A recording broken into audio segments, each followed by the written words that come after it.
Eliza Hart's bleeding hands trembled as she scrubbed another man's blood from a filthy shirt in freezing water, her back aching from the blows her boss had landed that morning. For 3 years, the saloon had owned her labor, her dignity, her future. Then a stranger walked out of the winter dark, looked her in the eye like she was a human being, and asked her to become his wife. She had one night to decide, stay and let this town finish breaking her, or trust a man she didn't know and risk everything on a single word. What happened next shattered every rule the town had ever lived by, and it all started with the most dangerous thing Eliza had ever said, yes. If you want to see how far one choice can take someone, stay with me until the end. Hit that like button and drop a comment with your city so I can see how far this story travels. The water in the basin was cold enough to hurt. Eliza Hart plunged her hands in anyway, gritting her teeth as the icy sting shot up her wrists. The shirt she was scrubbing belonged to someone she'd never met, some cowhand who'd gotten into a fight at the bar last night. The blood had dried into the fabric, stiff and brown, and it wasn't coming out easy. She worked her knuckles raw against the washboard, her fingers cracked and bleeding at the edges where the cold had split the skin open. Behind her, the back door of the saloon slammed. She didn't look up. She knew the sound of his boots. "You done yet?" Vince Mallory's voice was rough, impatient. He was the man who ran the place, the man who'd hired her 3 years ago when she had nowhere else to go. He wasn't a kind man. He wasn't a fair man. But he was the only man in town who'd given her work when her own family had turned her out. "Almost," Eliza said quietly, scrubbing harder. "Almost don't pay bills." Vince came closer. She could smell the whiskey on him even from 5 feet away. "You got 2 more baskets after that one, and the floors need doing before the evening crowd." She nodded without looking at him. "I'll get it done." "You better." He stood there a moment longer, and she felt the weight of his stare on the back of her neck. Then he spat into the dirt beside the basin and walked back inside. Eliza let out a slow breath and kept scrubbing. Her shoulders ached. Her lower back throbbed where he'd shoved her into the edge of the bar that morning because she'd been too slow bringing up a crate of bottles. She hadn't cried. She'd learned a long time ago that crying just made it worse. The town of Ashford wasn't much. A row of weathered buildings along a muddy street, a church at one end, a general store, and a livery stable somewhere in between. The saloon sat at the far edge, half sunk into the hillside like something trying to hide. Most people in town didn't look at Eliza when they passed her in the street. The women pulled their skirts aside. The men didn't bother hiding their eyes. She was the girl who worked at the saloon, the girl who lived in the storage shack out back, the girl whose mother had made it clear she wasn't welcome at home anymore. Eliza wrung out the shirt and hung it on the line. The wind cut through her thin dress, and she wrapped her arms around herself, shivering. The sun was already sinking behind the hills. She still had hours of work left. She picked up the next shirt from the basket and dunked it into the basin. Her hands were numb now, which was almost better than the pain. She didn't let herself think about what her life had become. Thinking about it made it harder to keep going. The sound of hoofbeats pulled her attention toward the road. A man was riding in from the north, his horse moving slow and steady through the twilight. Eliza glanced at him, then looked away. Strangers came through Ashford all the time. Most of them ended up in the saloon, and most of them didn't stay long. But this one didn't ride past. He stopped his horse near the side of the building, just a few yards from where she was working. She kept her head down, kept scrubbing. "Evening," the man said. Eliza didn't answer. Men who talked to her out here usually wanted something, and it was never anything good. "I'm looking for a room," he said, "and a meal, if there's any to be had." "Inside," Eliza said shortly, nodding toward the saloon door. The man dismounted. She heard his boots hit the dirt, heard him tie off his horse. She expected him to walk inside, but instead he came closer. "You all right?" he asked. That made her look up. He was tall, maybe 30, with a weathered face and dark eyes that didn't look away when she met them.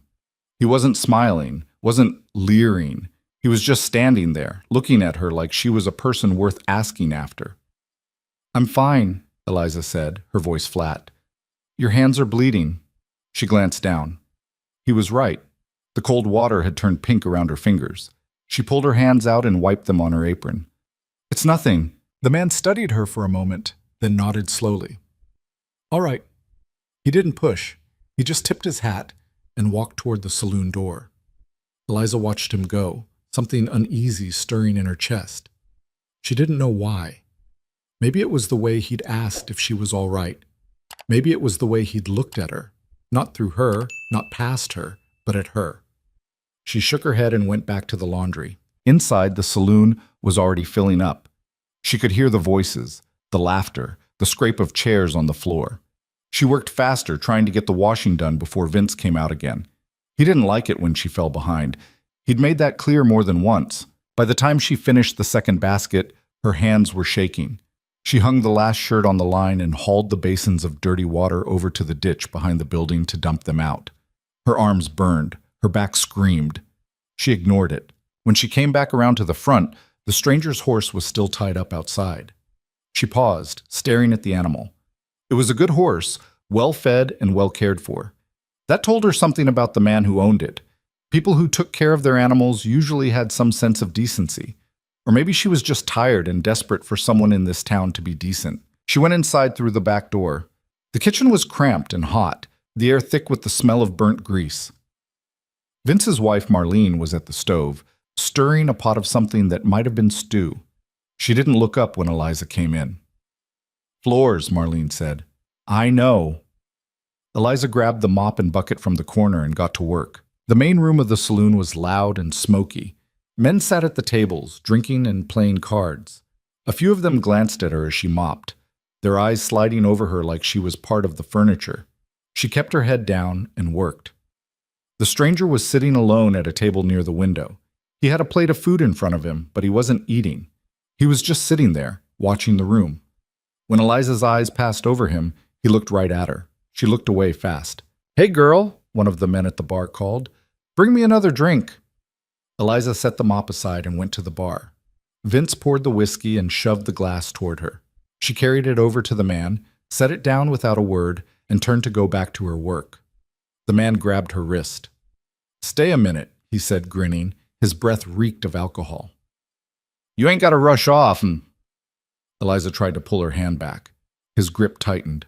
"Let go," she said, her voice low. "Come on now, don't be unfriendly." She said, "Let go." The stranger's voice cut through the noise like a blade. Eliza looked up, startled. He was standing now, his chair pushed back, his eyes locked on the man holding her wrist. The man sneered.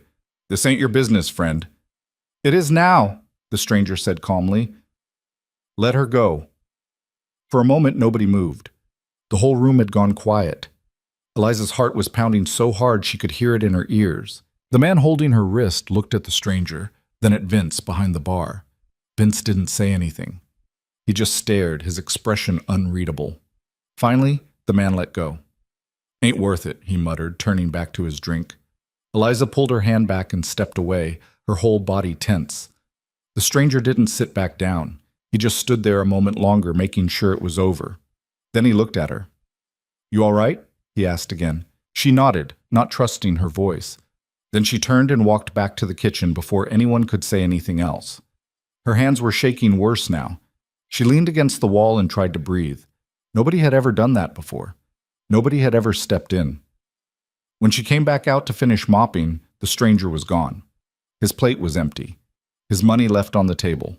She told herself it didn't matter. He was just passing through. She'd never see him again. But when she went back outside to bring in the dry laundry, she found him standing by the line, holding his horse's reins. "I didn't mean to make trouble for you in there," he said. Eliza stopped a few feet away, wary. "You didn't." "Good." He paused, then added, "My name's Caleb. Caleb Boone." She didn't respond.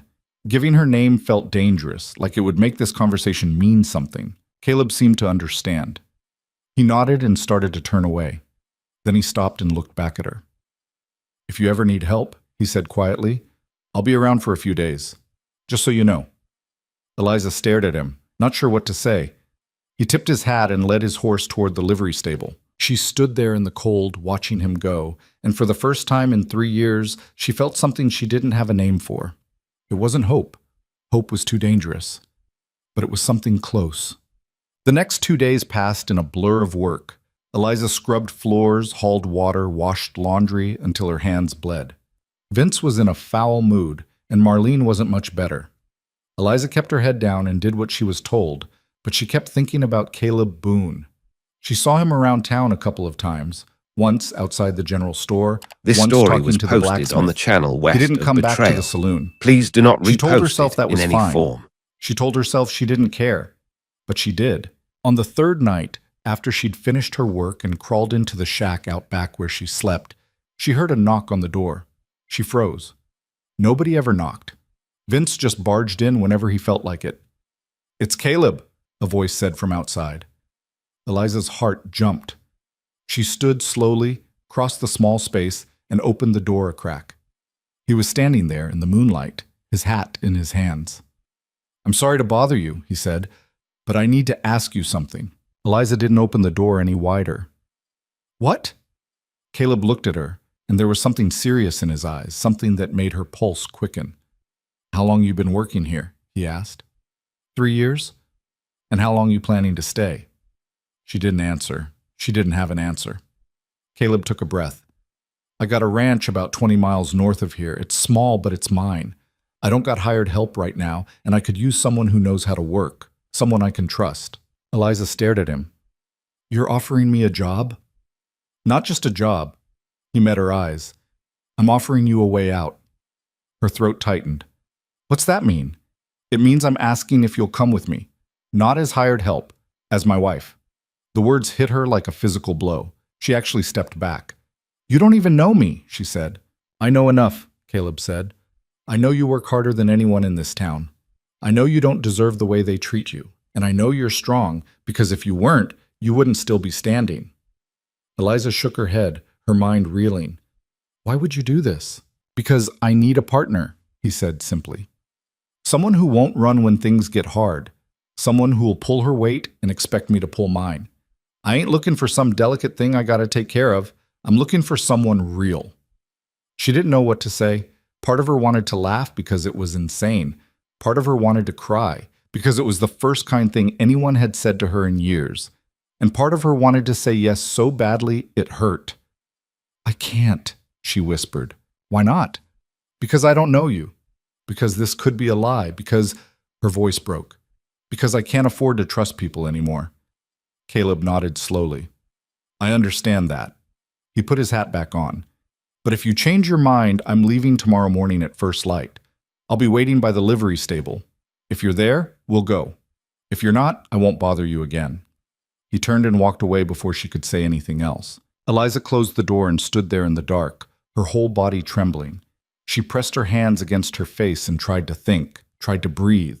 This was crazy. This was the most reckless, dangerous thing she'd ever been offered. Caleb Boone was a stranger. She didn't know if he was telling the truth. She didn't know if he was kind or cruel, honest or twisted. But she knew what her life was here. She knew Vince would keep using her until there was nothing left. She knew the town would keep looking through her like she didn't exist. She knew that if she stayed, this was all there would ever be. And she knew that if she didn't take this chance, she would spend the rest of her life wondering what would have happened if she'd been brave enough to say yes. Eliza didn't sleep that night. She lay on the thin mattress in the shack and stared at the ceiling, her mind racing. Every time she tried to close her eyes, she saw Caleb's face. She heard his voice. "I'm offering you a way out." She thought about all the ways it could go wrong. He could be lying. He could be cruel. He could be worse than Vince. There were 100 reasons to stay where she was, where at least she knew what to expect. But there was one reason to go, the chance that he was telling the truth. By the time the sky started to lighten, Eliza had made her decision. She got up, pulled on her one clean dress, and tied her hair back. She didn't own much. A spare dress, a shawl, a comb, a small wooden box her grandmother had given her before she died. She wrapped it all in a bundle and tied it tight. Then she stood in the doorway of the shack and looked around. This place had been her prison for 3 years. She didn't owe it anything. She didn't owe Vince anything. She didn't owe this town anything. She walked out and didn't look back. The streets were empty, the sky gray with early morning light. Her breath misted in the cold air. She walked quickly, her bundle clutched against her chest, her heart pounding. She half expected Vince to come running after her, to drag her back, to tell her she didn't get to leave. But nobody came. The livery stable sat at the edge of town, and as Eliza approached, She saw him. Caleb Boone was standing beside his horse, adjusting the saddle. He looked up when he heard her footsteps. For a moment, neither of them spoke. Then Caleb nodded, something like relief flickering across his face. "You came." "I came," Eliza said. Her voice was steadier than she expected. Caleb took her bundle and tied it to the back of the saddle. Then he turned to her. "I need to tell you something before we go." Eliza tensed. Here it was, the truth, the catch. "I meant what I said," Caleb told her. "This is a partnership. I won't lie to you, I won't hit you, and I won't treat you like property. If I ever do, you leave. No questions asked. That's the deal." Eliza stared at him. She'd been expecting the opposite, some list of rules she'd have to follow, some way he'd try to control her. Instead, he was giving her an out. "I got conditions too," she said. Caleb raised an eyebrow. "All right. If you ever raise a hand to me, I'm gone. If you lie to me, I'm gone. And I want to learn to read and write. If you try to stop me, I'm gone." Caleb didn't hesitate. "Deal." Eliza took a breath. This was it. This was the moment. "Then let's go," she said. Caleb helped her onto the horse, then swung up behind her. She felt the solid weight of him at her back, the warmth cutting through the cold. He nudged the horse forward, and they rode out of Ashford as the sun broke over the hills. Eliza didn't look back. Not once. Whatever was waiting for her out there, it couldn't be worse than what she was leaving behind. And for the first time in her life, she was choosing her own path. They rode north through country that grew wilder with every mile. The road turned into a trail. The trail turned into open grassland, and the grassland gave way to rolling hills dotted with pine and scrub oak. Eliza kept her eyes on the horizon, her body rigid in the saddle. She didn't lean back against Caleb even though the cold bit through her thin dress. She didn't know how to be close to someone without expecting pain. Caleb didn't push. He rode steady, one arm loose around her waist to keep her balanced, the other holding the reins. He didn't try to make conversation. He just let the silence sit between them, comfortable and unforced. After an hour, Eliza's shoulders started to ache from holding herself so stiff. She forced herself to relax a little, to let her weight settle. Caleb didn't react, didn't tighten his grip or say anything. He just kept riding. The sun climbed higher, but the air stayed cold. Eliza's hands were numb inside the thin shawl she'd wrapped around herself. She tucked them under her arms and tried not to shiver too obviously. "There's a coat in the saddlebag," Caleb said after a while. "You can pull it out if you need it." Eliza hesitated, then reached back and fumbled with the buckle. She pulled out a heavy wool coat, worn but clean, and draped it over her shoulders. It was too big, but it was warm. She pulled it tight around herself and felt the shivering ease. "Thank you," she said quietly. "Don't mention it." They rode on. The land around them was empty, untouched. Eliza had spent her whole life in Ashford, where every inch of ground had been walked on and claimed and used up. Out here, the world felt bigger. It felt like there was room to breathe. She didn't know what to make of that yet. By midday, they stopped near a creek to let the horse drink and rest. Caleb dismounted first, then reached up to help Eliza down. She slid off awkwardly, her legs stiff and shaky from the ride. She stumbled, and Caleb caught her elbow to steady her. "You all right?" he asked. "Fine," Eliza said, pulling away. She wasn't used to being touched unless someone wanted something from her. Kindness felt like a trap. Caleb let her go without comment. He led the horse to the water and let it drink while he stretched his back and rolled his shoulders. Eliza stood a few feet away watching him. He moved like someone who'd spent his whole life working, no wasted motion, no hesitation. "You hungry?" Caleb asked, glancing over at her. Eliza's stomach had been growling for the last hour, but she didn't want to admit it. "I'm fine." Caleb raised an eyebrow. "That's the second time you've said that, and I don't think it was true either time." He walked over to the saddlebag and pulled out a cloth bundle.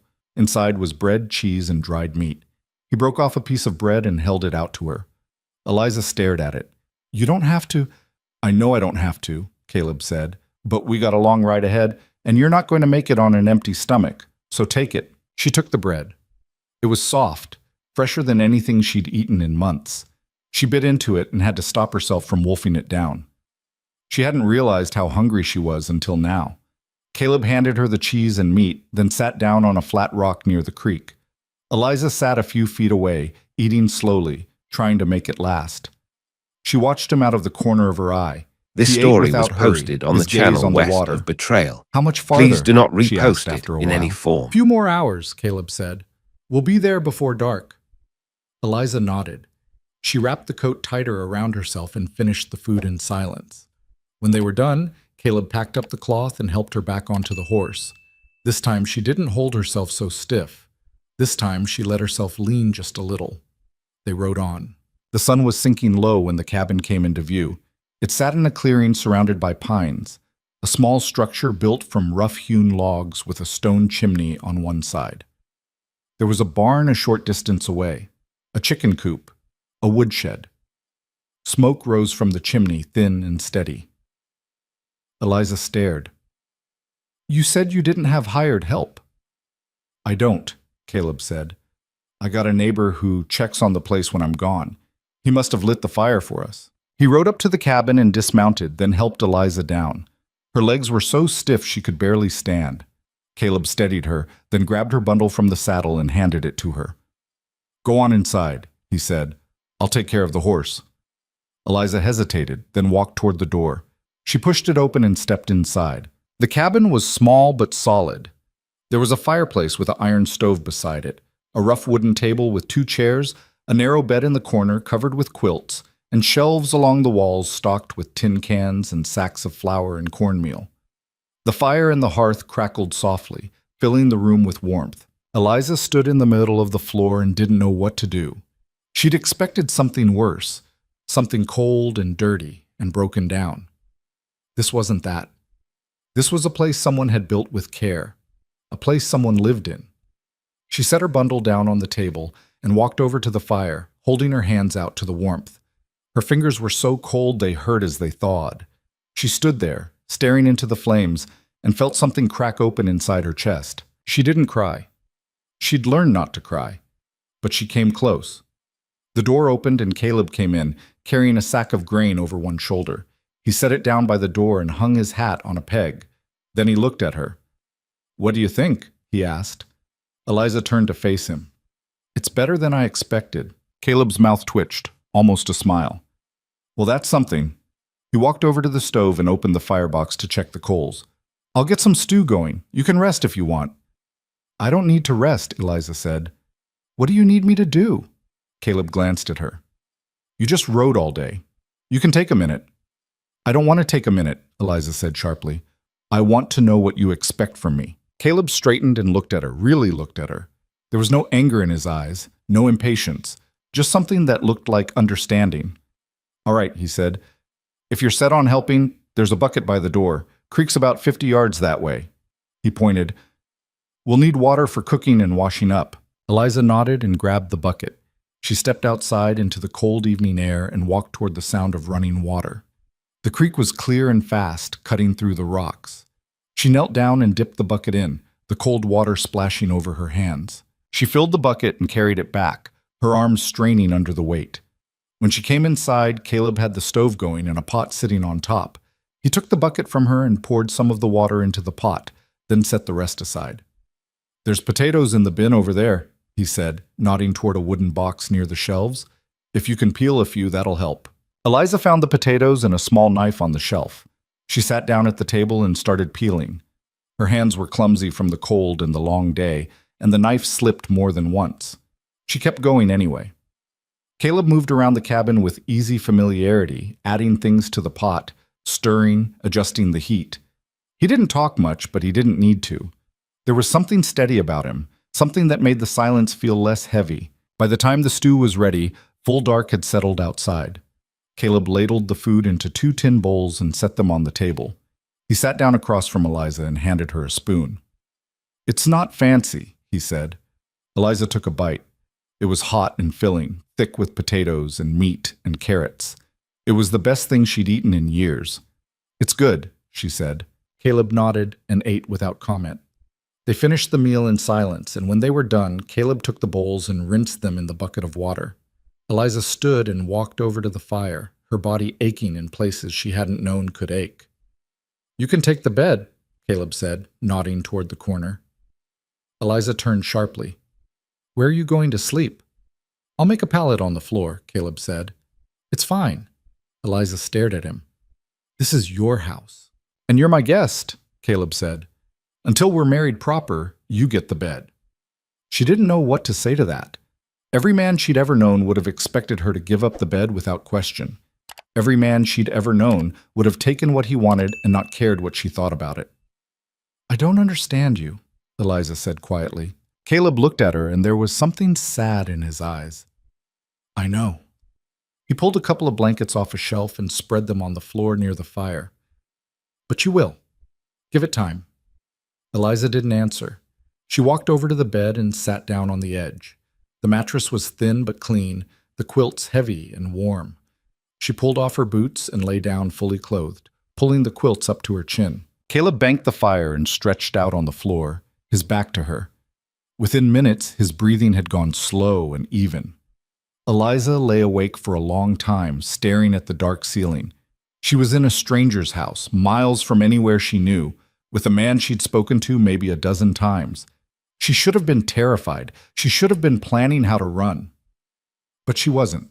Not yet. She closed her eyes and let the exhaustion pull her under. When Eliza woke, pale light was filtering through the small window.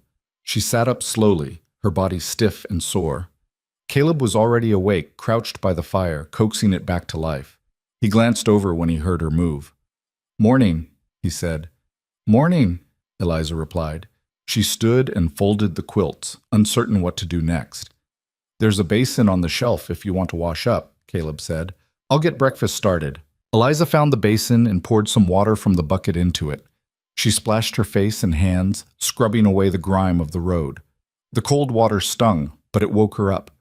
Caleb fried up some bacon and cornmeal cakes on the stove. The smell filled the cabin, rich and warm. Eliza's stomach growled. They ate quickly, standing up, not bothering with ceremony. When they finished, Caleb pushed his plate aside and looked at her. We need to talk about what happens next. Eliza's guard went up immediately. All right. I told you I'd marry you, Caleb said, and I meant it. But if we're going to do this proper, we need to go back to town and see the justice. Get it recorded legal. Eliza's stomach dropped. You want to go back to Ashford? It's the closest place with someone who can marry us, Caleb said. Unless you know somewhere else. She didn't, and she understood why it mattered. If they didn't make it legal, she'd have no claim to anything. She'd be right back where she started, dependent on a man's goodwill. But the thought of going back to that town, of facing those people, made her chest tighten. They'll talk, she said. Let them, Caleb said. You don't owe them anything. Eliza looked at him, searching his face for any sign that he was playing her. But all she saw was steady resolve. All right, she said. When? Tomorrow, Caleb said. We'll ride in early, get it done, and leave. You won't have to stay long. Eliza nodded, though her stomach was already twisting itself into knots. They spent the rest of the day working. Caleb showed her around the property. The barn where he kept 2 horses and a milk cow, the chicken coop that needed mending, the wood pile that needed stacking. Eliza threw herself into the work, grateful for something to do with her hands. She hauled wood, fixed a broken fence post, cleaned out the chicken coop. By the time the sun started to set, her hands were blistered and her back was screaming, but she felt something close to satisfaction. Caleb noticed. You don't quit, do you? Never learned how, Eliza said. That night they ate another simple meal and settled in by the fire. Caleb pulled out a worn book and started reading by the firelight. Eliza sat across from him watching. What's that? She asked. Just a book, Caleb said. Nothing special. Eliza stared at the pages. She couldn't read a word of it. The shapes of the letters were familiar. She'd seen them on signs and crates, but they didn't mean anything to her. You said you wanted to learn, Caleb said, glancing up. Eliza nodded. Caleb closed the book and held it out to her. Then we'll start soon, after we get the wedding sorted. Eliza took the book and ran her fingers over the cover. It felt like a promise. It felt like something she could hold on to. That night, she slept easier. The next morning, they saddled up and rode back toward Ashford. The sky was gray and heavy with the threat of snow. Eliza's stomach was in knots the whole way, and by the time they reached the edge of town, she was fighting the urge to turn the horse around and run. Caleb must have felt her tense up, because he said quietly, You all right? No, Eliza said honestly. You want to turn back? She thought about it. Then she shook her head. No, This story let's was get it posted done. on the They rode channel into west town of just after Betrayal. midday. Please do The not streets were repost quiet. it in any A few form. people moving between buildings, bundled up against the cold. Eliza kept her head down, but she felt the stares anyway. She felt the weight of their judgment, their curiosity, their contempt. Caleb rode straight to the justice's office, a small building near the church. He dismounted and helped Eliza down, then led her inside. The justice was a thin, gray-haired man named Holloway. He looked up from his desk when they walked in, his eyes narrowing. "Help you?" he asked. "We're here to be married," Caleb said. Holloway's gaze flicked to Eliza, and something shifted in his expression. Recognition, disdain. That's so, Caleb said evenly. Holloway leaned back in his chair. "You know who she is?" "I know exactly who she is," Caleb said. "And you still want to marry her?" Eliza's face burned. She wanted to walk out, to disappear, to never have come back to this place. But Caleb's hand found hers, and he squeezed it once, firm and steady. "I do," Caleb said. Holloway studied them for a long moment. Then he sighed and stood up. "All right, you'll need witnesses. 2 of them." "We'll find them," Caleb said. They stepped back outside. Eliza was shaking, her breath coming fast and shallow. Caleb turned to her. "Hey," he said softly. "Look at me." She did. His eyes were calm, unshaken. "We're going to get through this," he said, "and then we're leaving. And you're never coming back here unless you want to."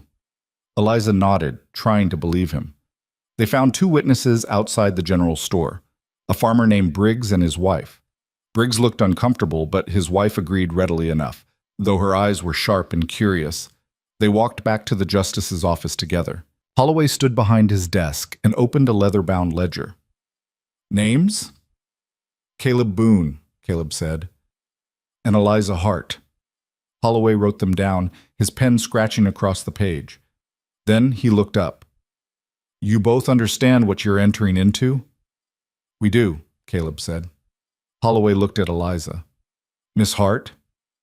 "Yes," Eliza said, her voice barely above a whisper. "Speak up," Holloway said. "Yes," Eliza said louder, anger flaring in her chest. "I understand." Holloway nodded. "Then let's proceed."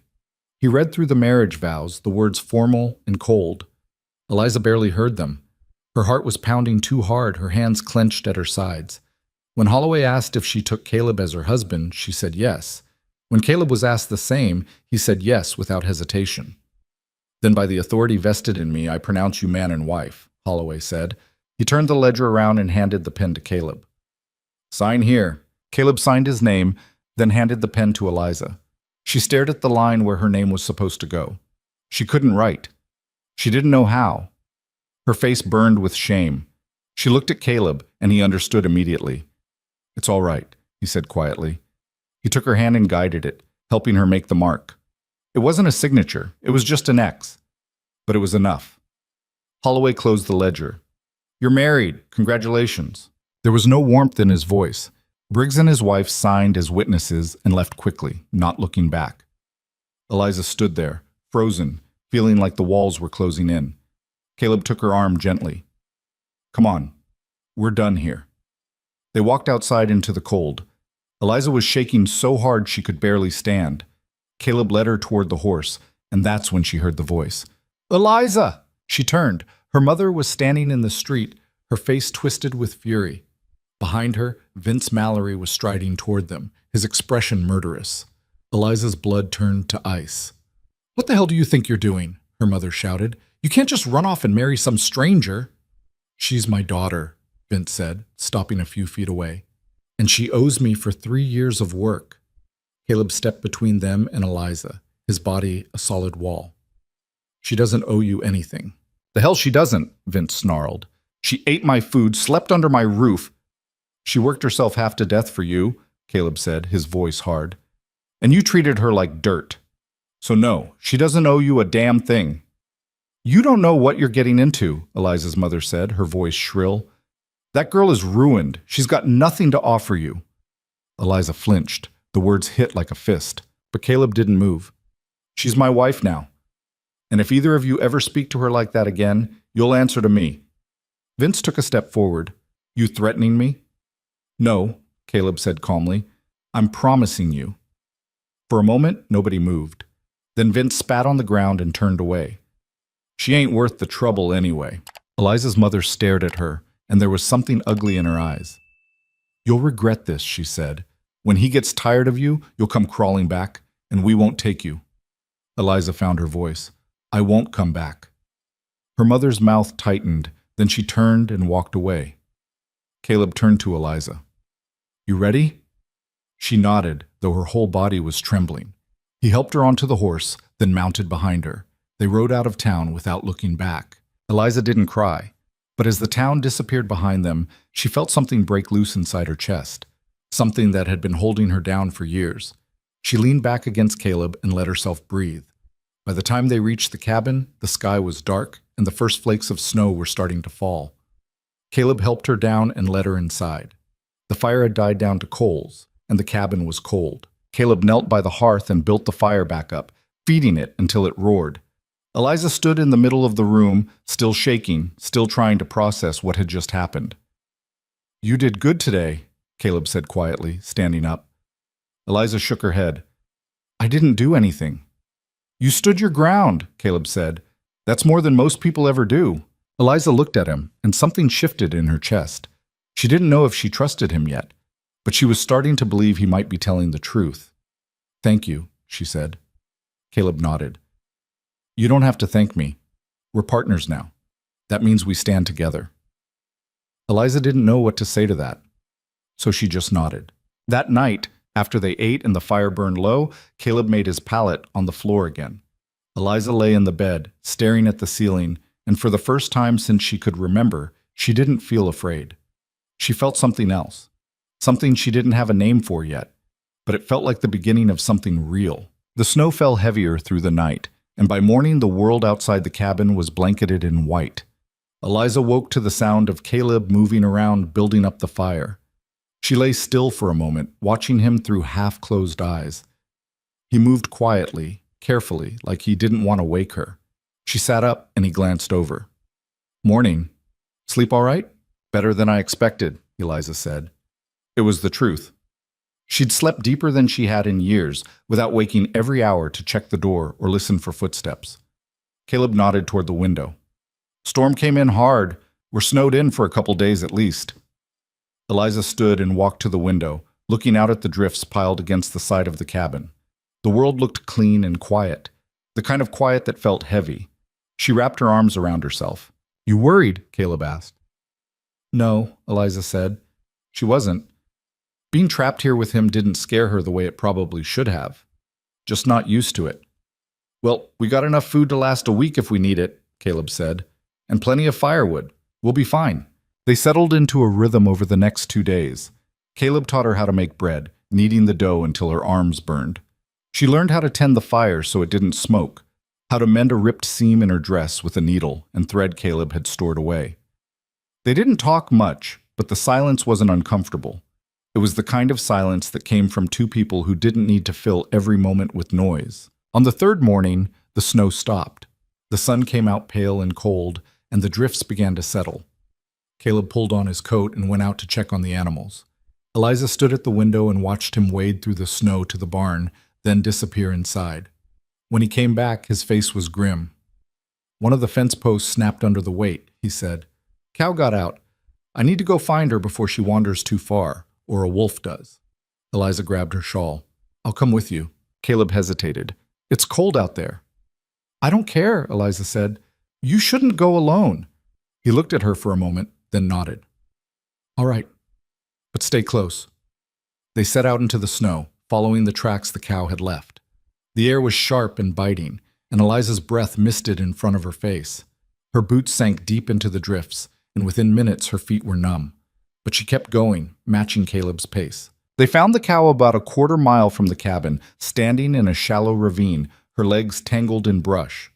She was lowing softly, her eyes wide and frightened. Caleb approached carefully, speaking low and steady, and managed to free her legs. The cow bolted a few steps, then stopped, trembling. "Easy," Caleb murmured. He grabbed the rope he'd brought and looped it around her neck. Come on, This girl. story was Let's get you posted home. on the channel walk west back of was the slower. trail. The cow Please was do not skittish, repost and the it snow in made any everything form. harder. By the time they got her back into the barn and mended the fence post, both Eliza and Caleb were soaked through and shivering. Inside the cabin, Caleb stoked the fire until it blazed, and they stood in front of it, trying to thaw out. Eliza's teeth were chattering so hard she could barely speak. You should have stayed inside, Caleb said, but there was no anger in his voice, just something that sounded like concern. I told you, Eliza said through chattering teeth. I don't quit. Caleb shook his head, but his mouth twitched. No, you don't. That night, after they dried off and eaten, Caleb pulled out the book again. He set it on the table between them and opened it to the first page. You still want to learn? He asked. Eliza nodded. All right, Caleb said. Then we start here. He pointed to the first letter. That's an A. It makes the sound at the start of apple. Eliza leaned in, staring at the shape. She repeated it. A. Good, Caleb said. He moved to the next letter. This one's a B, like barn. They went through the alphabet slowly, Caleb patient and steady, Eliza stumbling over the sounds. Her head ached by the end of it, but she didn't stop. She kept going until she could recognize each letter on sight. When they finally closed the book, Caleb looked at her. You did good. Eliza felt something warm bloom in her chest. She didn't let it show. It's just letters. It's a start, Caleb said. Over the next few weeks, they fell into a routine. Mornings were for chores, feeding the animals, hauling water, chopping wood. Afternoons were for mending, cooking, and whatever needed fixing. Evenings were for lessons. Caleb taught her to read, starting with simple words and working up to short sentences. Eliza's progress was slow, but it was steady. She practiced on everything she could find. The labels on the flour sacks, the worn Bible on the shelf that Caleb never opened, the notes Caleb sometimes left on the table when he went out early. She was starting to feel like maybe she could do this. Maybe she could build something here. Then one morning, about a month after the wedding, a rider came up the trail. Eliza was hanging laundry on the line outside when she saw him. She froze, her hand still gripping a wet shirt. The man was older, maybe 50, with a thick gray beard and a heavy coat. He rode with the ease of someone who'd spent his whole life on horseback. Caleb came out of the barn, wiping his hands on a rag. He saw the rider and stopped. Something shifted in his posture, something tense. The man dismounted and walked toward them. Caleb? Marcus, Caleb said. His voice was flat, guarded. The man's eyes flicked to Eliza, then back to Caleb. Heard you got married. Word travels fast, Caleb said. It does when you marry a girl from Ashford, Marcus said. There was no judgment in his tone, just fact. Your father wants to see you. Caleb's jaw tightened. He knows where I am. He's not asking, Marcus said. He's telling. Eliza's stomach dropped. She didn't know who Marcus was, but she knew enough to understand that this wasn't good. Caleb was quiet for a long moment. Then he said, I'll come, but not today. He wants you there tomorrow, Marcus said. Then he'll have to wait, Caleb said. Marcus studied him, then nodded slowly. I'll tell him. He glanced at Eliza again, and this time his gaze lingered. She the one? She is, Caleb said. She know what she signed up for? She knows enough, Caleb said. Marcus didn't look convinced, but he didn't push. He mounted his horse and rode off without another word. Eliza waited until he was gone, then turned to Caleb. Who was that? Marcus Webb, Caleb said. My father's foreman. Your father, Eliza repeated slowly. You never mentioned him. There wasn't much to say, Caleb said. He walked back toward the barn, and Eliza followed. Caleb, she said, her voice harder now. What aren't you telling me? He stopped and turned to face her. For the first time since she'd met him, he looked uncomfortable. My father owns a ranch about 15 miles east of here. Big place. One of the biggest in the territory. Eliza stared at him. And you didn't think that was worth mentioning? It didn't seem important, Caleb said. Didn't seem... Eliza broke off, anger flaring hot in her chest. You told me you were a rancher. You didn't say your father was rich. I'm not my father, Caleb said sharply. I left that place 5 years ago because I didn't want any part of it. I built this place with my own hands. That's who I am. But he still thinks he owns you, Eliza said. Caleb's face darkened. No one owns me. Then why does his foreman show up here telling you to come when he calls? Caleb didn't answer. He just turned and walked into the barn. Eliza stood there, her hands shaking. She didn't know if she was angry or scared or both. She went back to the laundry and finished hanging it up, her mind racing. That night they barely spoke. Caleb was quiet, distant, and Eliza didn't push. But she couldn't stop thinking about what Marcus had said, what she'd signed up for. She'd thought she understood what this marriage was, a partnership, a way out, a chance at something better. But now it felt like there were pieces Caleb had kept hidden, and she didn't know what else she didn't know. The next morning, Caleb saddled both horses. We're going to see him, he said. Eliza's stomach twisted. I don't want to go. I know, Caleb said, but if I don't bring you, he'll just come here. And I'd rather do this on my terms. Eliza didn't argue. She climbed onto the horse and rode beside him, her jaw set. The ride took most of the morning. The land changed as they went, wider, flatter, with fences running along the road. They passed cattle grazing in fields, hands working on horseback in the distance. This wasn't just a ranch. It was an empire. The main house came into view as they crested a hill. It was massive, 2 stories of white-painted wood with a wide porch and tall windows. There were barns and stables and bunkhouses scattered around it, smoke rising from half a dozen chimneys. Eliza felt small just looking at it. They rode up to the house, and Caleb dismounted. He helped Eliza down, and she stood close to him, her arms wrapped around herself. The front door opened, and a man stepped out. He was tall, broad-shouldered, with iron-gray hair and a face like carved stone. He looked at Caleb, then at Eliza, and his expression didn't change. So you finally came, the man said. I'm here, Caleb said. What do you want? I want to meet the woman you married, the man said. He walked down the porch steps and stopped a few feet away, his eyes on Eliza. You're the girl from Ashford. It wasn't a question. Eliza lifted her chin. I am.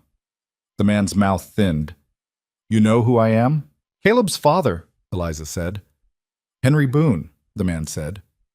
And you're living on land that belongs to me. Eliza's pulse spiked.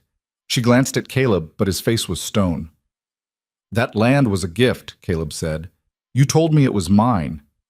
I told you it was yours as long as you didn't disgrace the family, Henry said. His voice was cold, measured. Marrying a saloon girl qualifies.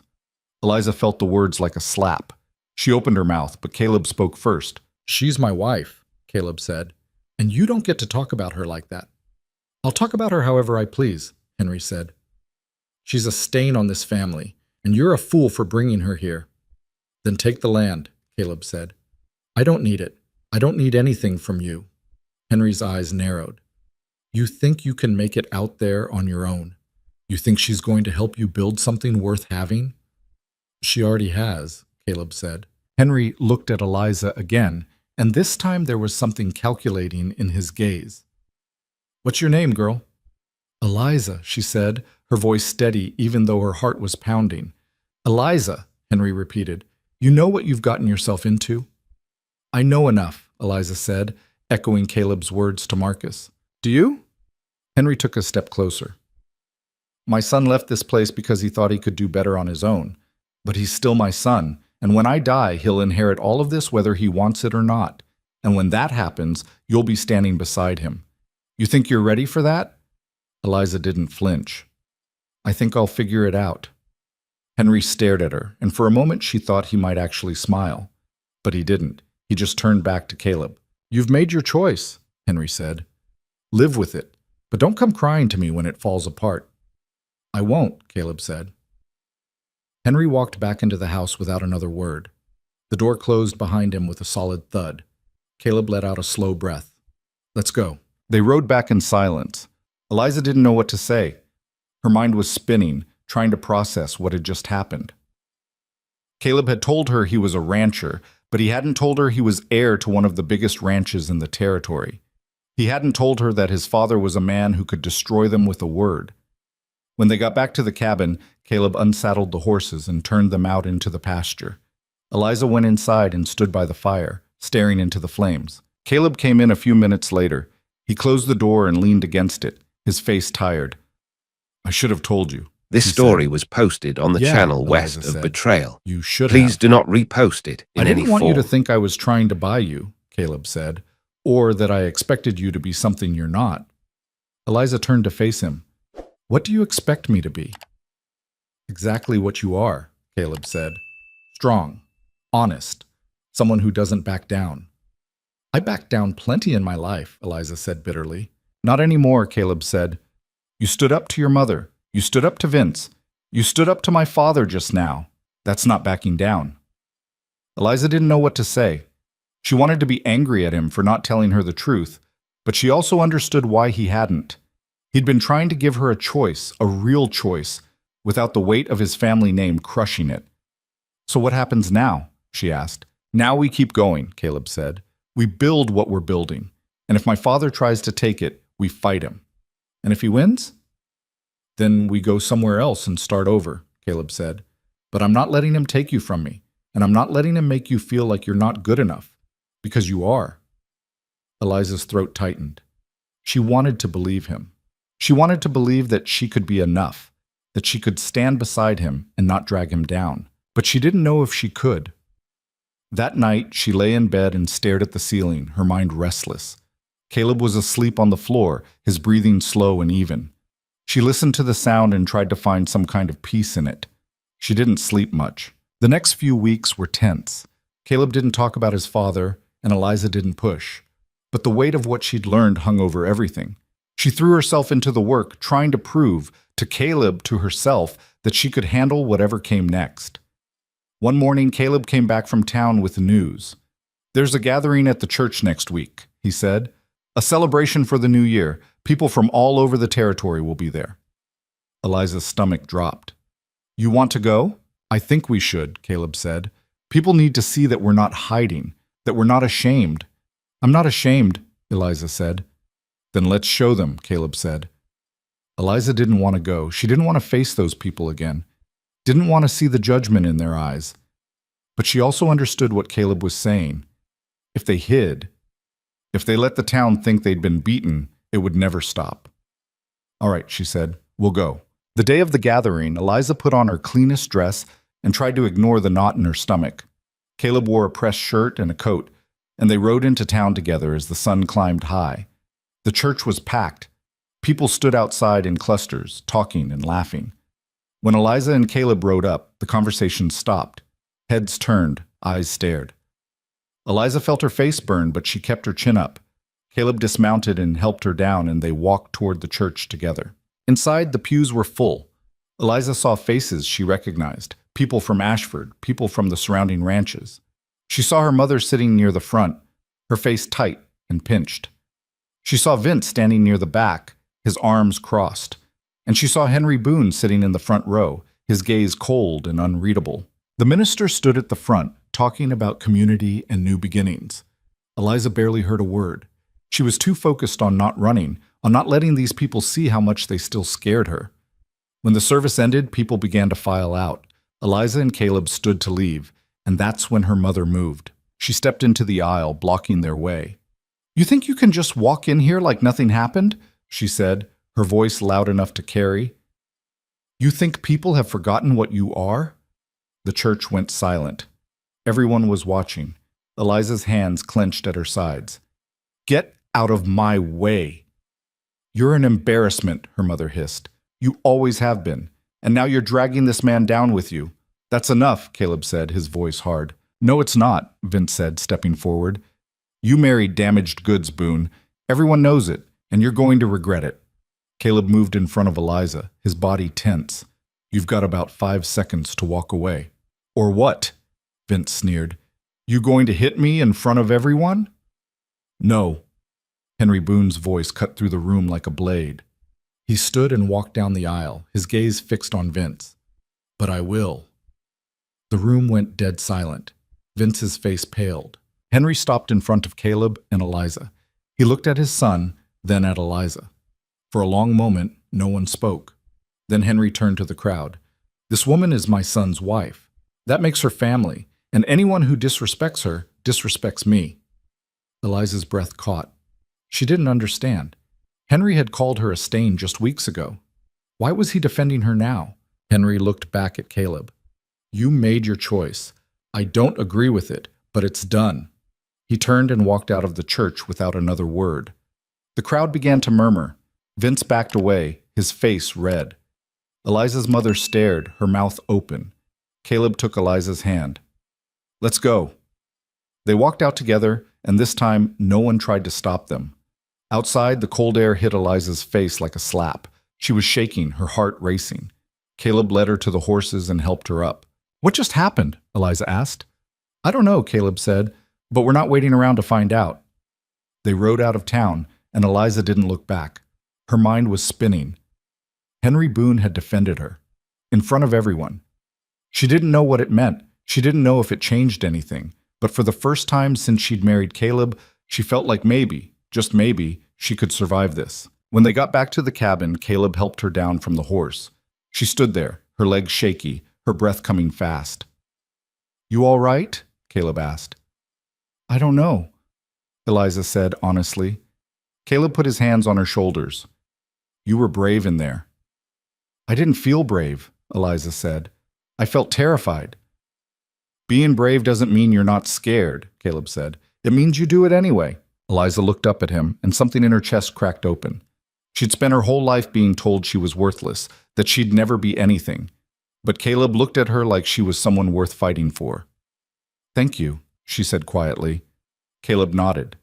Then he pulled her into his arms, and for the first time Eliza let herself lean into him, let herself believe that maybe this was real. That night, they sat by the fire, and Caleb didn't sleep on the floor. He stayed beside her, and Eliza didn't ask him to leave. She just closed her eyes and let herself rest. For the first time in her life, she felt safe. The morning after the gathering, Eliza woke to find Caleb already up, standing at the window with a cup of coffee in his hands. The light was pale and gray, casting long shadows across the cabin floor. She sat up slowly, pulling the quilt around her shoulders. You sleep? She asked. Caleb glanced back at her. Some. He didn't elaborate, and Eliza didn't push. She could see the tension in his shoulders, the way his jaw was set tight. She got up and poured herself coffee from the pot on the stove. The warmth of the cup felt good against her palms. She stood beside him at the window, looking out at the snow-covered land. What do you think he meant? Eliza asked. Your father, yesterday. Caleb was quiet for a long moment. I don't know. He's never defended me before, not once in my whole life. Maybe he meant it, Eliza said. Maybe, Caleb said, but he didn't sound convinced. Or maybe he just didn't want to look weak in front of the whole territory. Eliza considered that. Either way, it helped. Yeah, Caleb said. It did. He turned to look at her. You handled yourself well in there. I didn't do anything, Eliza said. You stood your ground, Caleb said. That's more than most people do when they're cornered. Eliza took a sip of her coffee and didn't answer. She still felt shaky from yesterday, like the ground beneath her wasn't quite solid. But she also felt something else, something that felt a little like strength. They spent the morning doing chores, neither of them talking much. Eliza fed the chickens and collected eggs while Caleb worked on repairing a section of fence that had started to sag. The air was cold and sharp, and her breath came out in clouds. She was just heading back to the cabin when she heard the sound of hoofbeats. Her stomach tightened. She turned and saw a rider coming up the trail. Marcus again, his horse moving at a steady pace. Caleb straightened from where he was working and set down his hammer. Marcus dismounted and walked over, his expression unreadable. Caleb? Marcus? Caleb said. What now? Your father wants to see you again, Marcus said. Both of you. Eliza's chest tightened. Why? Marcus looked at her, and there was something almost apologetic in his eyes. He didn't say. Just told me to bring you. Tell him we're busy, Caleb said flatly. Caleb, Marcus said, you know I can't do that. Caleb's jaw tightened. He looked at Eliza, and she could see the frustration in his face. But she also saw something else, resignation. He knew they didn't really have a choice. Fine, Caleb said. We'll come. But this is the last time. If he wants to talk to me after this, he can ride out here himself. Marcus nodded. Fair enough. He mounted his horse and rode off without another word. Caleb turned to Eliza. You don't have to come if you don't want to. Yes, I do, Eliza said. If he's calling for both of us, then I'm This going. story was posted Caleb on the looked like channel he wanted West to of argue, Betrayal. but he didn't. Please do He not just repost nodded it and in went any to saddle form. the horses. They rode to Henry's ranch in silence, the tension between them thick and heavy. Eliza's mind was racing, trying to guess what Henry wanted. Was he going to take back what he'd said at the church? Was he going to try to separate them? She didn't know, and the not knowing made her stomach churn. When they arrived, Henry was waiting on the porch. He looked the same as he had the last time, tall, stern, unyielding, but there was something different in his eyes, something Eliza couldn't quite read. Come inside, Henry said. It wasn't a request. They followed him into the house. The interior was grand, polished wood floors, high ceilings, furniture that looked expensive and uncomfortable. Eliza felt out of place immediately, like she was tracking dirt into somewhere she didn't belong. Henry led them into a sitting room and gestured to a pair of chairs. Sit. Caleb didn't move. We'll stand. Henry's mouth thinned, but he didn't argue. He walked over to a sideboard and poured himself a drink. He didn't offer them one. I've been thinking, Henry said, turning to face them, about what happened at the church. And? Caleb said. And I realize I may have been too harsh, Henry said. He looked at Eliza. About you. Eliza blinked, caught off guard. She hadn't expected an apology. She wasn't sure this even was one. I don't like the way you came into this family, Henry continued, and I don't like that my son chose you without asking for my blessing. But what's done is done, and I'm not going to stand by and let people drag the Boone name through the mud. So this is about your reputation, Caleb said, his voice hard. It's about protecting what's ours, Henry shot back. You're my son. That makes her my daughter-in-law, whether I like it or not, and I protect what's mine. Eliza felt a flicker of anger. I'm not a thing you own. Henry's eyes snapped to her. For a moment she thought he might shout, but instead he nodded slowly. No, you're not, but you're part of this family now, and that means you have responsibilities. What kind of responsibilities? Caleb asked. Henry set his glass down. I'm getting old. I won't be around forever, and when I die, all of this, he gestured around the room, goes to you. Caleb's face hardened. I don't want it. I don't care what you want, Henry said. It's yours. And you'll take it, because if you don't, everything I've built will fall apart. There are vultures circling this place already, waiting for me to die so they can swoop in and take what they can. I won't let that happen. So what do you expect from us? Eliza asked, her voice steady even though her heart was pounding. Henry looked at her. I expect you to be ready. When the time comes, you'll be standing beside him, running this place. That means you need to know how it works, how to manage land, how to deal with hands, how to handle the people who'll try to take advantage of you. I don't know anything about running a ranch, Eliza said. Then you'll learn, Henry said. Starting now. Eliza stared at him. You're serious. I'm always serious, Henry said. He walked over to a desk and picked up a ledger, holding it out to her. This is the record of every transaction this ranch has made in the last year. I want you to read it, understand it, ask questions if you don't know something. Eliza took the ledger, her hands trembling slightly. The pages were filled with numbers and names, columns of figures she didn't understand. She looked at Caleb, and he looked just as stunned as she felt. Why are you doing this? Caleb asked. Because you're my son, Henry said, and because I'd rather you be prepared than watch everything I've built crumble after I'm gone. He paused, then added, and because she's stronger than I gave her credit for. Eliza's throat tightened. She didn't know what to say. Henry turned back to his drink. You'll come here twice a week. She'll learn the books. You'll work with Marcus and the hands, get reacquainted with how things run. And when the time comes, you'll be ready. Caleb looked at Eliza, and she could see the conflict in his eyes. He didn't want this. He'd left this place because he didn't want to be part of it. But she also knew he understood what was at stake. All right, Caleb said finally, but on one condition. Henry raised an eyebrow. And what's that? You treat her with respect, Caleb said. You don't talk down to her, you don't belittle her, and you don't act like she's beneath you. If you do, we're done. I don't care about the ranch or the land or any of it. Henry studied him for a long moment. Then he nodded. Agreed. They left the house a short while later, the ledger tucked under Eliza's arm. She felt like she was carrying a boulder. The weight of it, not the physical weight, but the weight of what it represented, pressed down on her shoulders. They rode back in silence. When they reached the cabin, Caleb helped her down and took care of the horses while Eliza went inside. She set the ledger on the table and stared at it, her mind spinning. Caleb came in a few minutes later. He closed the door and leaned against it, his face tired. "You don't have to do this," he said. "Yes, I do," Eliza said. "If we're going to survive what's coming, I need to know what I'm walking into." "You didn't sign up for this," Caleb said. "I signed up for you," Eliza said. "And this is part of you, whether you like it or not." Caleb crossed the room and sat down across from her. "I'm sorry. I should have told you everything from the start." "Yeah, you should have," Eliza said. "But you didn't, and now we're here, so we deal with it." Caleb reached across the table and took her hand.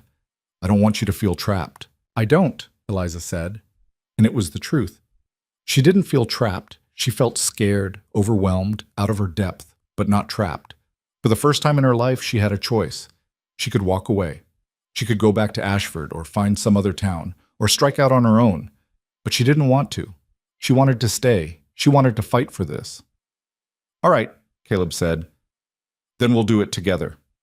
Eliza nodded. She opened the ledger and started reading. Over the next few weeks, they fell into a new routine. Twice a week, they rode to Henry's ranch.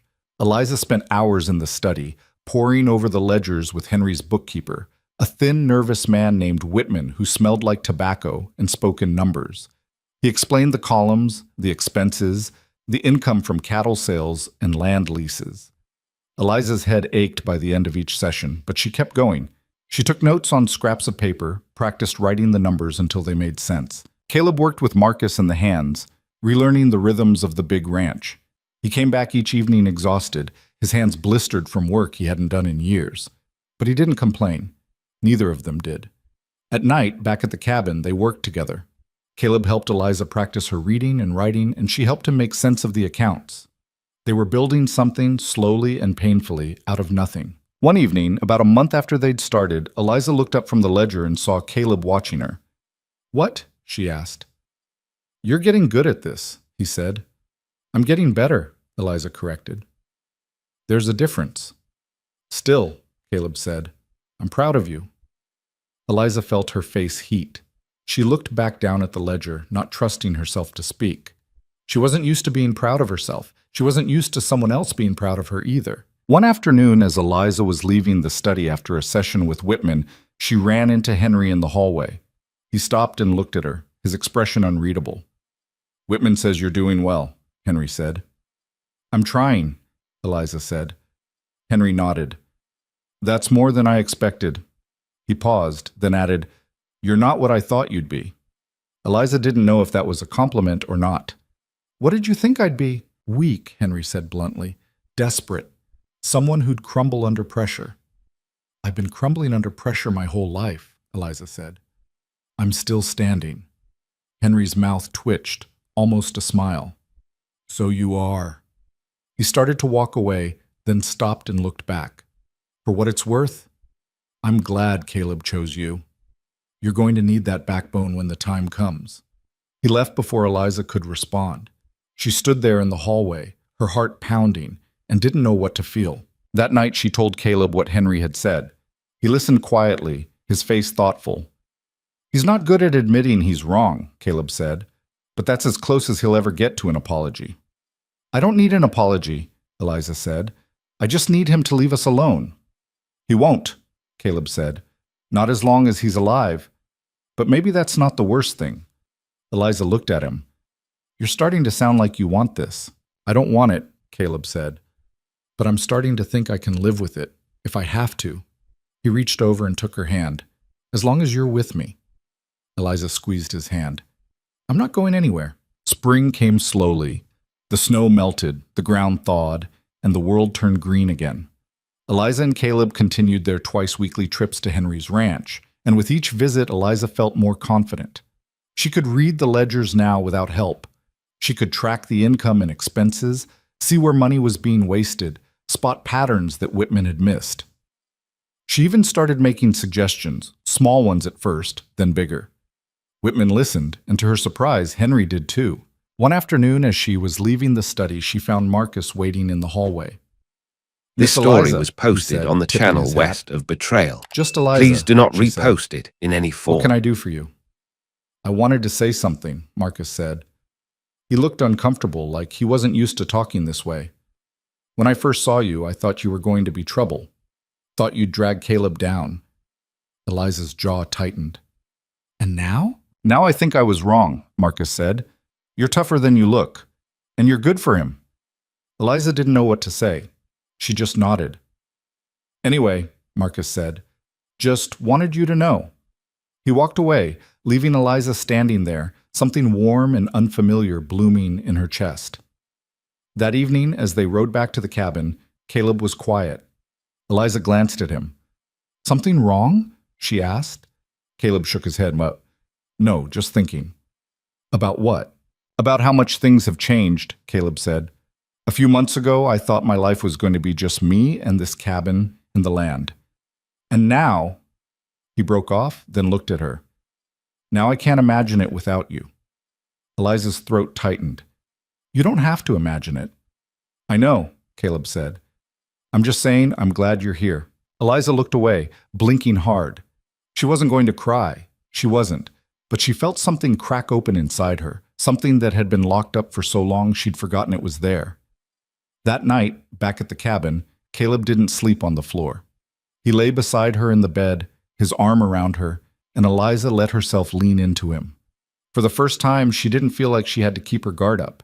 She felt safe. She felt like maybe, just maybe, she could trust this. The next morning, they woke to the sound of rain drumming on the roof. Eliza lay still, listening to the rhythm of it, feeling the warmth of Caleb's body beside her. She didn't want to move. She didn't want this moment to end. But eventually, they got up. They made breakfast, did the chores, lived their lives. And through it all, Eliza felt something she'd never felt before. She felt like she belonged. A few weeks later, Henry sent word that he wanted to see them. When they arrived at the ranch, he was waiting in the study, a stack of papers on the desk in front of him. "Sit," he said, gesturing to the chairs. They sat. Eliza's stomach was tight with nerves. She didn't know what this was about, but Henry's face was serious. "I've been reviewing the accounts," Henry said, "and I've made some decisions." Caleb tensed beside her. "What kind of decisions?" Henry looked at Eliza. "I'm putting you in charge of the books." Eliza blinked. "What?" "Whitman's getting old," Henry said, "and you're better at this than he is. I want you to take over." Eliza didn't know what to say. "I'm not qualified." "You're more qualified than anyone else I've got," Henry said. "You've got a sharp eye, and you're not afraid to ask questions. That's more than I can say for most people." Eliza looked at Caleb, and he nodded. "You can do this." She turned back to Henry. "What about Whitman?" "He'll stay on to help with the transition," Henry said. "But after that, the books are yours." Eliza took a breath. This was huge. This was responsibility she'd never imagined having. But she also knew she could do it. She'd proven it to herself, and to Henry, and to Caleb. "All right," she said. "I'll do it." Henry nodded, and for the first time since she'd met him, he looked almost pleased. "Good. We'll start next week." They left the ranch that afternoon, and Eliza felt like she was walking on air. She'd gone from being a girl who couldn't read to being the person in charge of the finances for one of the biggest ranches in the territory. It didn't seem real. "You all right?" Caleb asked as they rode. "I don't know," Eliza said. "I think so. I can't believe he's trusting me with this." "He wouldn't if he didn't think you could handle it," Caleb said, "and neither would I." Eliza looked at him, and she felt something shift in her chest. She'd spent so long believing she wasn't good enough that she didn't deserve anything better than what she'd had. But Caleb had never looked at her that way. He'd always seen something in her that she hadn't seen in herself. And now, finally, she was starting to see it too. That night, they celebrated. Caleb opened a bottle of whiskey he'd been saving, and they sat by the fire talking and laughing. Eliza felt lighter than she had in years. She felt like maybe, just maybe, she was going to be all right. "Thank you," she said at one point, looking at Caleb. "For what?" he asked.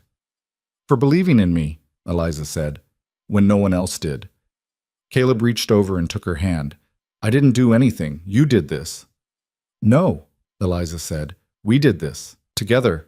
Caleb smiled, and it was the first real smile she'd seen from him in a long time. Yeah, together. They stayed up late, talking about the future, about what they'd do with the ranch when the time came. Eliza had ideas, ways to make things run better, ways to treat the hands fairly, ways to build something that wasn't just about money and power. And Caleb listened, really listened, and told her he believed in every word. By the time they finally went to bed, Eliza felt like she was walking into a new life. A life where she wasn't just surviving, but actually living. A life where she had a voice and a choice, and someone who loved her for who she was. She lay in Caleb's arms that night, listening to his heartbeat, and for the first time in her life, she felt at peace. The world outside was still hard. There were still people who looked down on her, who whispered behind her back, who thought she didn't belong. But she didn't care anymore. She had Caleb. She had work that mattered. She had a future, and she was going to fight for it with everything she had. The weeks that followed were some of the best Eliza had ever known. She threw herself into the work at the ranch, and for the first time in her life, she felt like what she did mattered. Whitman walked her through the ledgers, explaining the intricacies she hadn't yet grasped, and within a month she was handling most of the accounts on her own. She caught errors that had been costing the ranch money for years. She reorganized the way supplies were ordered, cutting down on waste.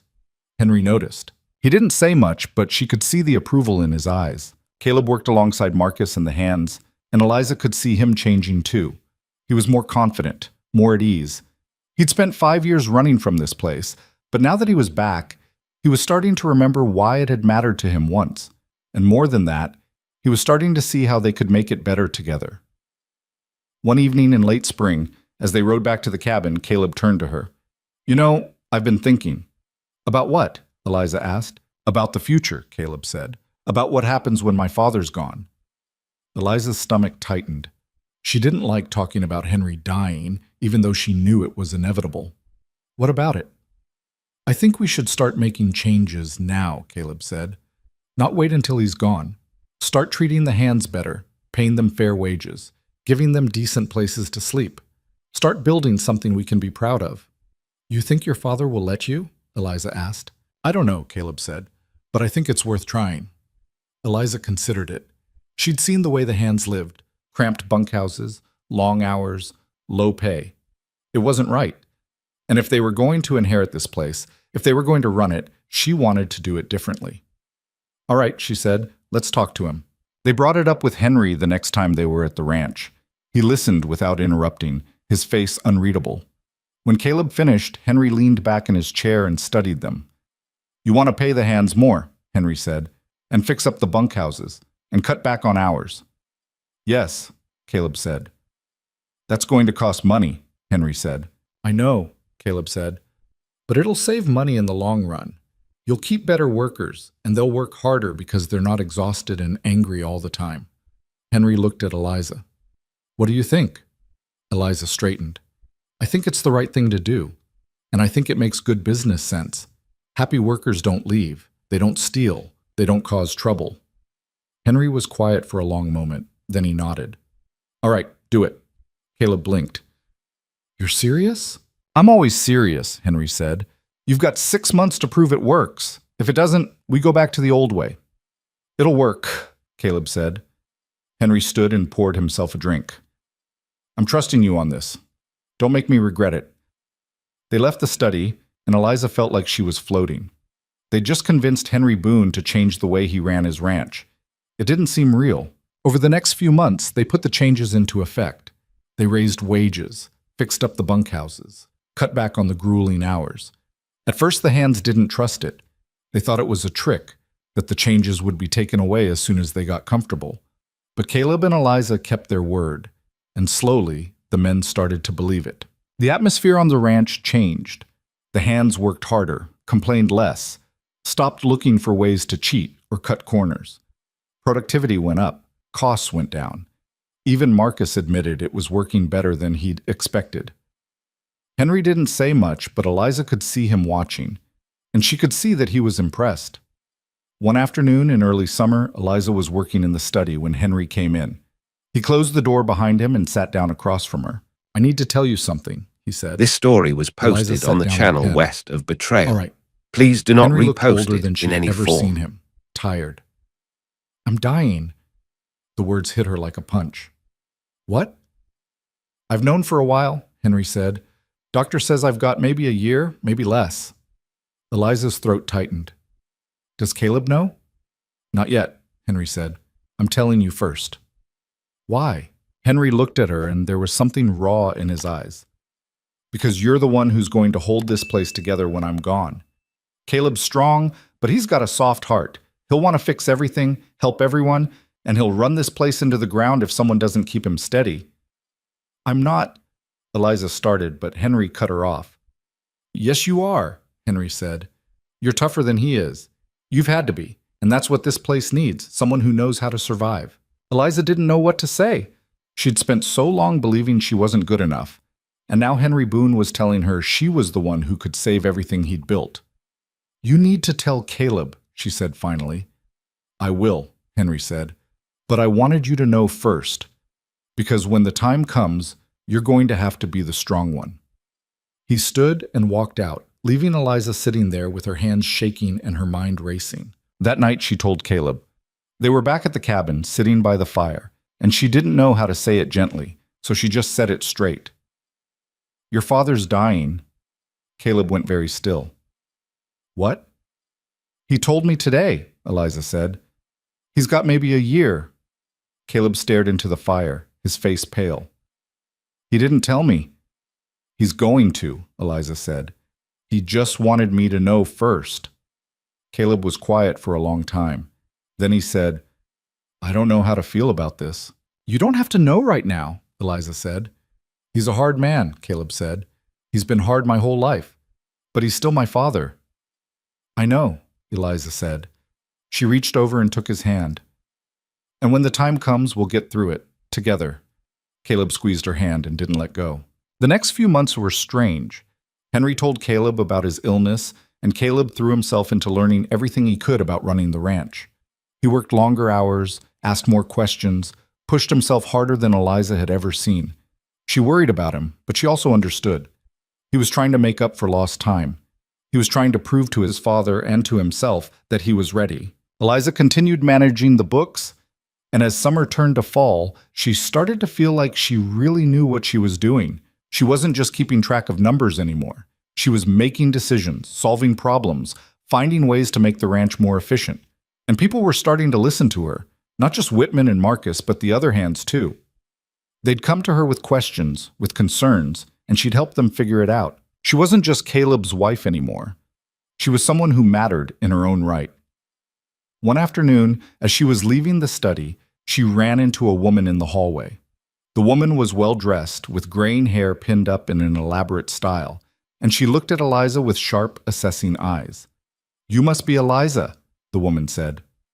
"I am," Eliza said. "And you are?" "Margaret Carlyle," the woman said. "I own the ranch to the east. I've heard a lot about you." Eliza's guard went up immediately. "Have you?" "I have," Margaret said. "People say you're Henry Boone's secret weapon, that you've turned this place around in just a few months." "I wouldn't say that," Eliza said carefully. "Don't be modest," Margaret said. "It doesn't suit you." She smiled, but it This didn't reach story her was eyes. posted on the channel "I came west here of today to talk Betrayal. to Henry about a land Please do deal, not but now repost that I've it met in you, any form. I think I'd rather talk to you."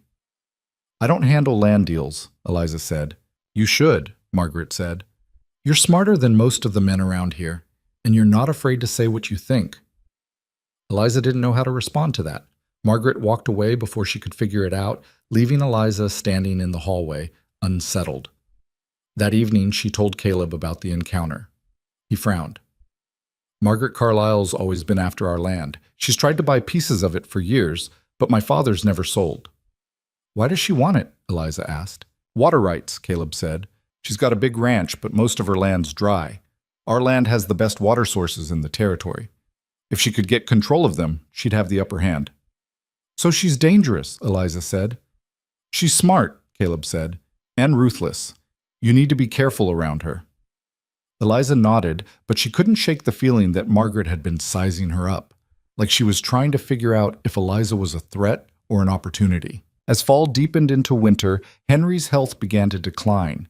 He was still sharp, still in control, but Eliza could see him getting weaker.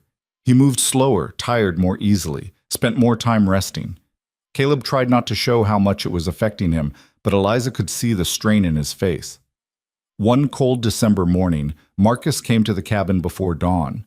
Eliza opened the door and saw his face, and she knew. "He's asking for you," Marcus said. They rode to the ranch as fast as they could.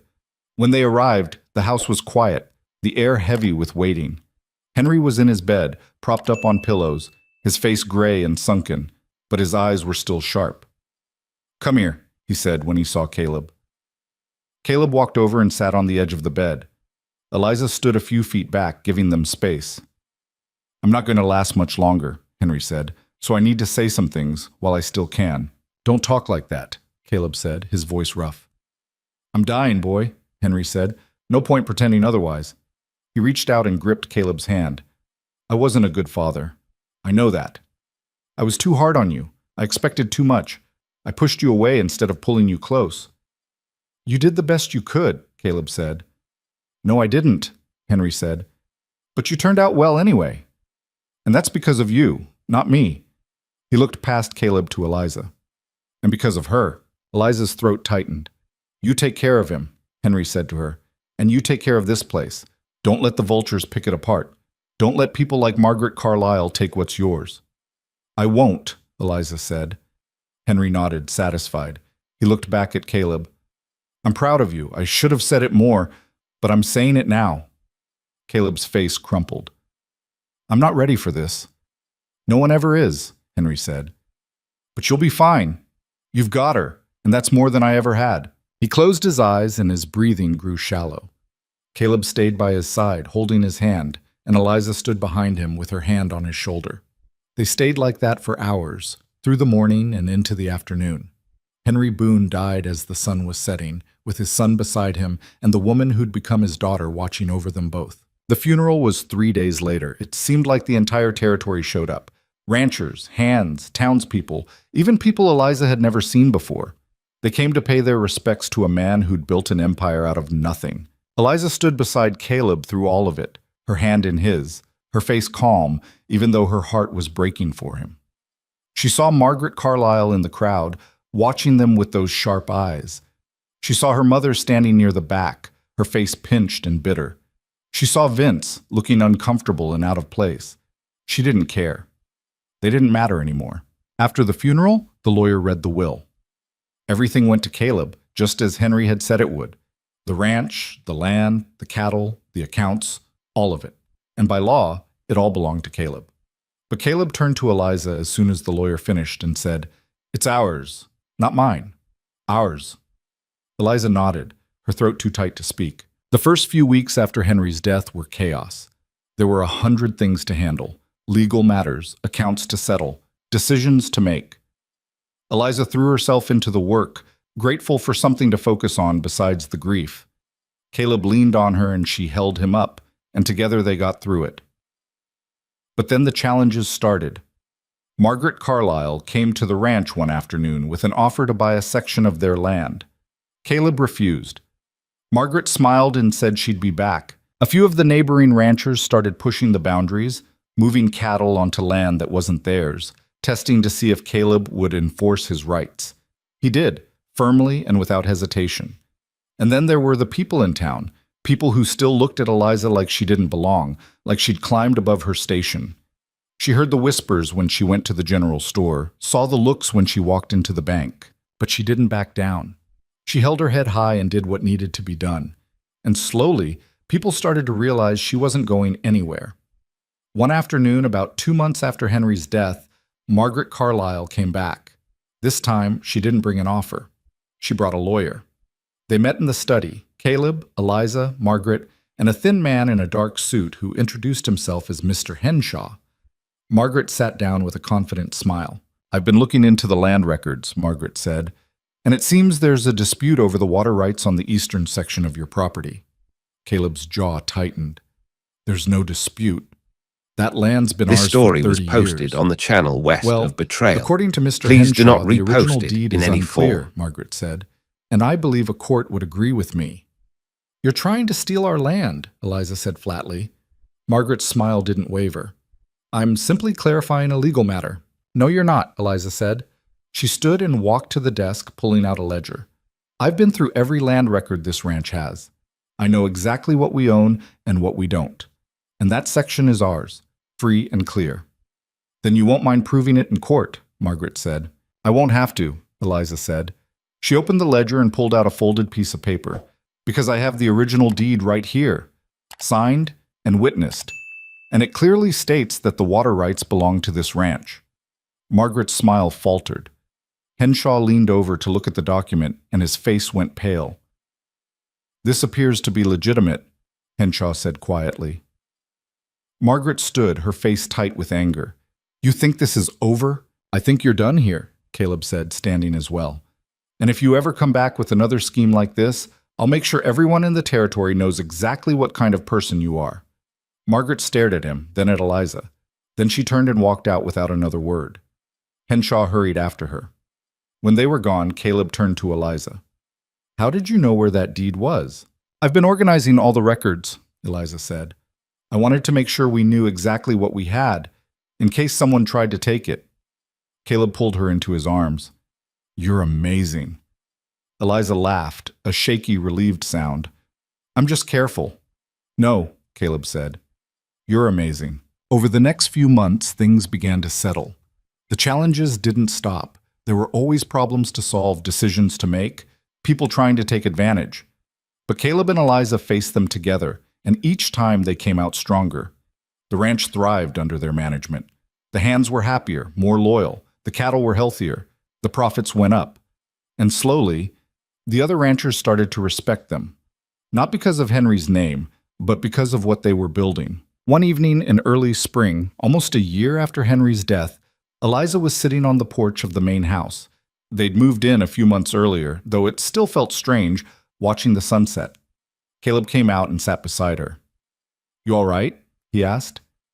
Yeah, Eliza said. Just thinking. About what? About how different things are now, Eliza said. A year and a half ago, I was scrubbing blood out of shirts in freezing water thinking my life would never be anything more than that. And now, she gestured around them. Now I'm here. Caleb took her hand. You earned this. Did I? Eliza asked. Sometimes I still feel like I'm pretending, like I'm going to wake up and be back in that shack behind the saloon. You're not pretending, Caleb said. You're one of the toughest people I've ever met, and you deserve every bit of this. Eliza looked at him, and she felt tears prick her eyes.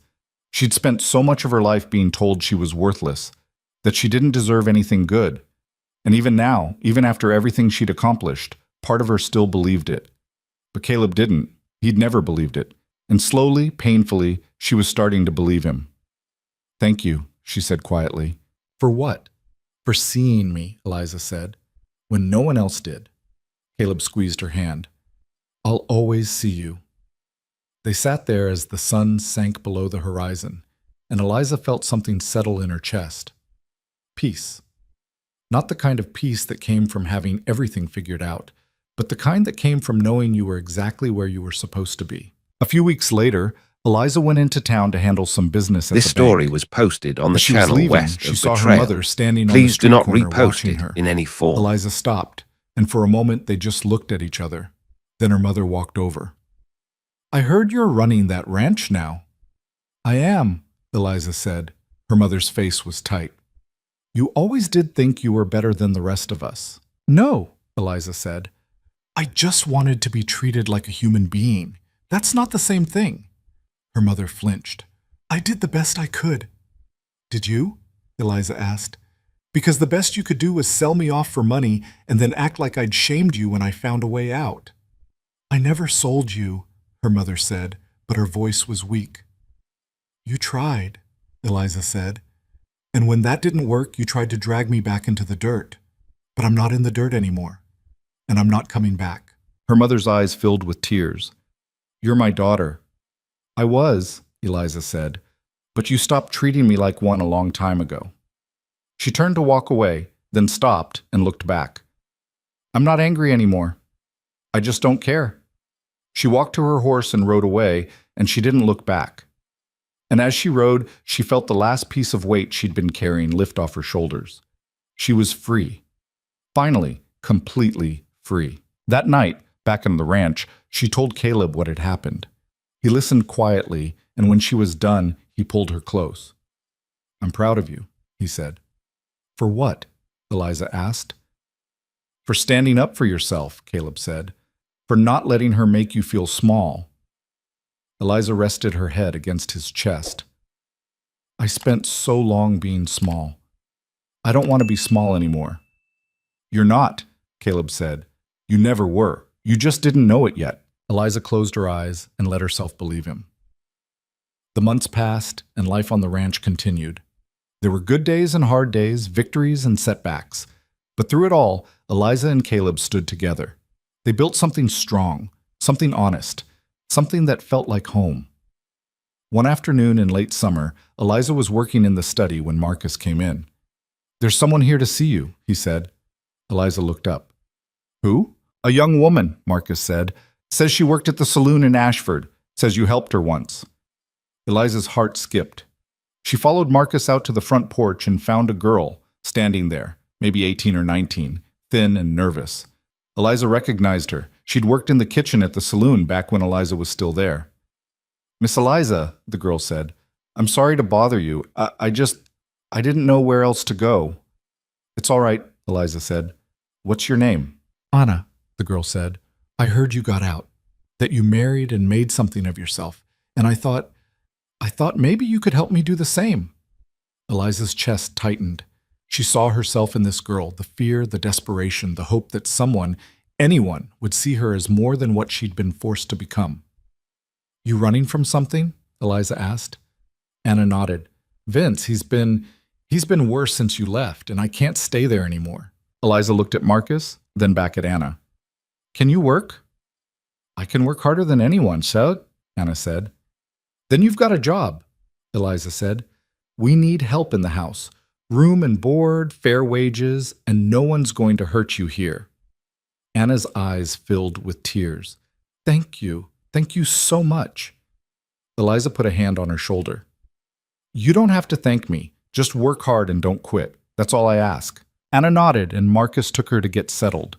Eliza stood on the porch, watching them go, and she felt something warm bloom in her chest. She couldn't save everyone, but she could save some, and that was enough. That evening, she told Caleb what she'd done. He smiled. I think that's a fine idea. You do? Eliza asked. Yeah, Caleb said. We've got more than we need. Might as well use it to help people who need a hand up. Eliza leaned against him. I was thinking we could do more. Maybe take in other girls who need a way out. Give them work, teach them skills, help them build a life. Caleb looked at her, and there was something soft in his eyes. You're going to change the world, aren't you? I don't know about the world, Eliza said, but maybe this little corner of it. They sat together on the porch as the stars came out, and Eliza thought about how far she'd come.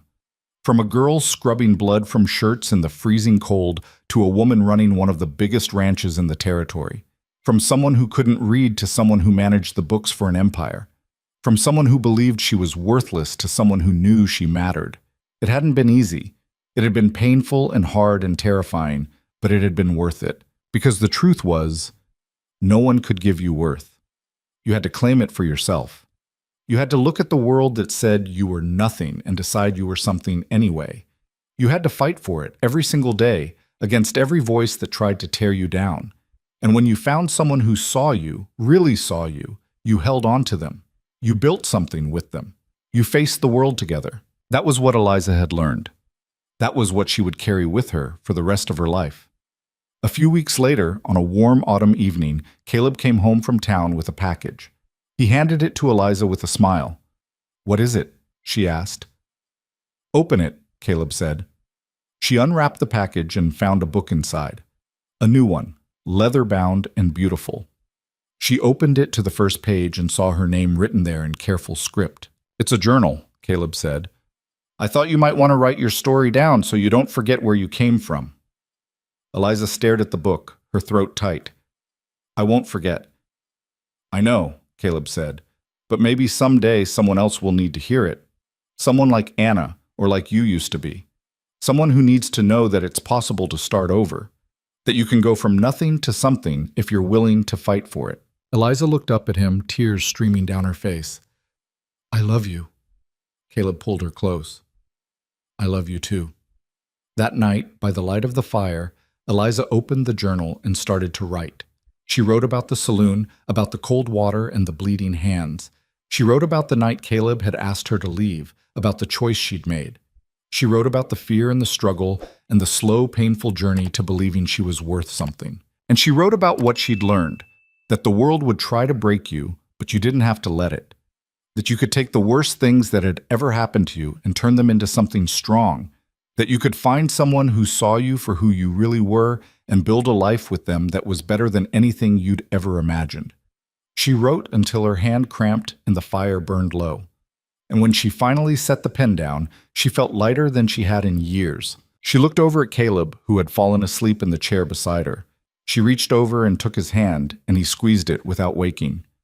Eliza looked around the room, at the home they'd built, at the life they'd created, at the future stretching out before them.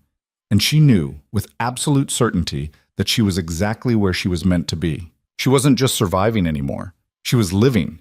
She was thriving. She was proof that you could be broken and still put yourself back together. That you could start with nothing and build everything. And in the end, that was all that mattered. Not where you came from, but where you chose to go. Not what people said about you, but what you knew to be true about yourself. Eliza Hart, Eliza Boone now, had been called worthless, ruined, damaged, but she'd proven them all wrong. She'd taken the life she'd been given and turned it into something beautiful, something strong, something hers. And no one could ever take that away from her. The fire crackled softly in the hearth. Outside, the wind whispered through the pines, and inside, in the warmth and safety of the home she'd built, Eliza closed the journal and smiled. She'd made it. Against all odds, she'd made it, and that was victory enough for any lifetime.